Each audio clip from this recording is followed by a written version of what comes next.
Shanghai Cooperation Organization in Samarkand summit, which will be held for 2 days, is going to be significant in the backdrop of the ongoing Russian and Ukrainian war, which has plunged the world into energy and food crisis. Indian Foreign Minister S. Jaishankar participated in the foreign ministerial meeting of the Shanghai Cooperation Organization in Tashkent. This meeting was significant because it set the agenda for the Samarkand summit.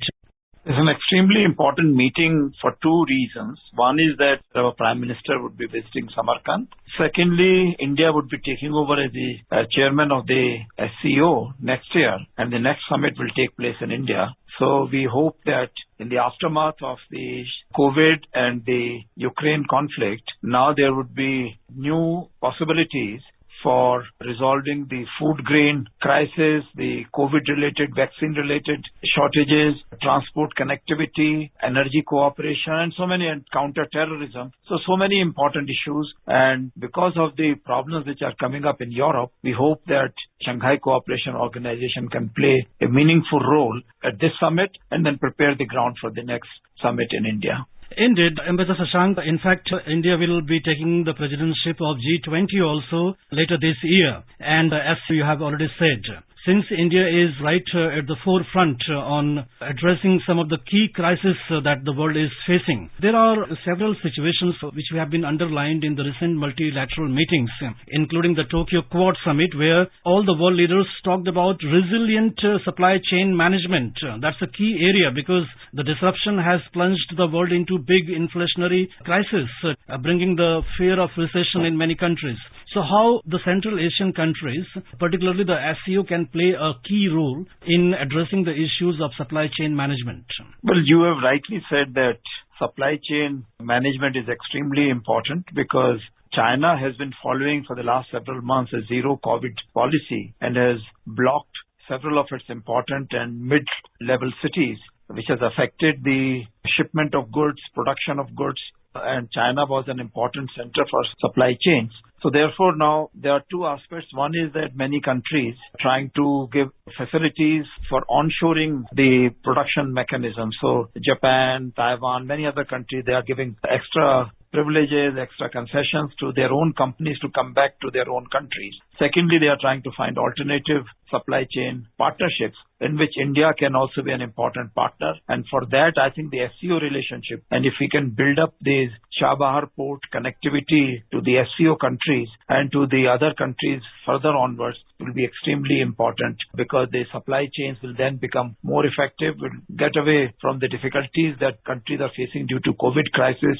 And secondly, because tensions which are arising both on the European side and now between China and Taiwan also on the Asian side. So I think SCO can play an important role, and India has been therefore talking to the Central Asian leaders very closely to see that they can take advantage of the production and skill development, technology development in India, and India would be happy to cooperate with them. And therefore this SCO will become an important partnership for this purpose. Indeed, for the benefit of the listeners, we may inform that this region had been historically very significant for the trade routes. The Silk Route, we all know the significance of that, which had been geostrategically very significant. In that context, Ambassador Shashank, you have mentioned the importance that India is laying on the Chabahar port in the northeastern Iran. But China is pushing the China-Pakistan economic corridor as well, which we definitely object because that is lying on our territory. So do you think that the conflicts are still there and they are not yet resolved, that the world can have any solution in the immediate future? Well, you're quite right. I mean, so Chabahar and even Bandar Abbas become important transit points for the international north-south corridor, which is being developed for connectivity between Central Asian states, even Russia and Iran and India, as an alternative to what is going on in Pakistan and the CPEC, which is facing its own difficulties. Because firstly, there's indebtedness problem in Pakistan. The power situation has become very bad. Baluchi nationalists have been fighting against the usurpation of their territories, Baluch territory, to China, and therefore there are attacks on the Chinese engineers, etc. So I think that is one. And then the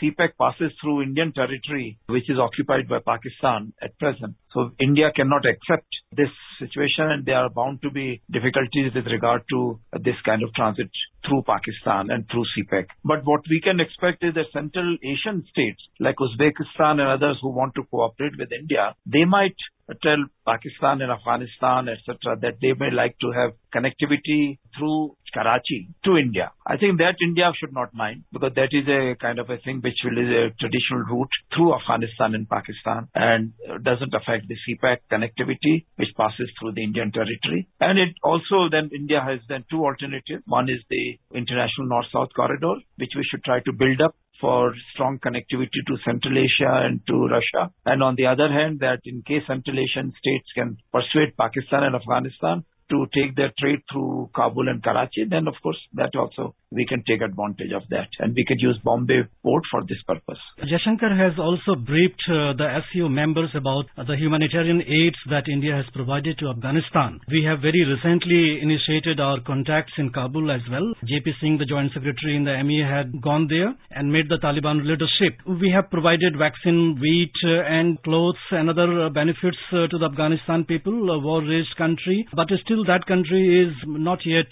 peaceful. Do you think that the Pakistani involvement in Afghanistan is anywhere getting addressed? It is for Afghan government to decide how much involvement they want of Pakistan in their internal affairs. If they feel that Indian assistance in these various fields of medicines, social security, COVID-related area, if that is useful for them, then India should definitely help them. Wheat assistance also. And we have set up a technical team. So therefore, I think this is a possibility that India and Afghanistan can cooperate in specific areas pending re-evaluation of Afghanistan about its own international policies and its Pakistani involvement in Afghanistan affairs.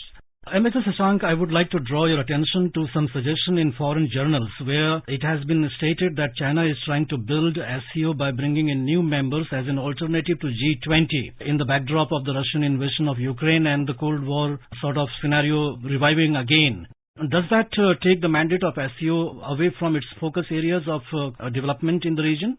Yeah, I think some of these countries are interested in joining SCO, and China, of course, it will have to be a decision taken by consensus, and we have no doubt at all that we will take into account the benefit which will accrue to all these countries members of SCO and which abide by the objectives laid down by the SCO.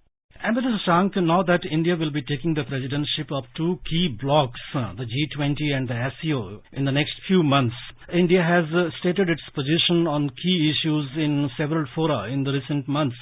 What are the challenges for the Indian foreign affairs management in the next 1 year? I think above all, everything will depend on India trying to keep its economy in good shape. We have seen recently the reports prepared by Bloomberg that among the countries which are likely to be affected by the Ukraine crisis, India would be perhaps affected the least. Many Asian countries will get affected, China, Pakistan up to 20%, many of the European countries from 20 to 40%. But as far as India is concerned, that is still being considered by these international agencies that it will be only very marginally affected. But that is for next 1 year. There could be stronger challenges for India in the foreign policy field after that. And in any case, what is most important is that we have to take care of the interests of our own people regarding food grains, regarding energy, and therefore we have to work out all kinds of possible initiatives that are required to set up new connectivity issues, new availability of the energy and food grain resources. I think and the government is trying to do its very best. I think we see that there is already use of greater amount of ethanol mix in our petrol. There is also new hydrogen energy resources which we are going to use. There are also new connectivities, the international North-South corridor to have multimodal transport from Russia to India.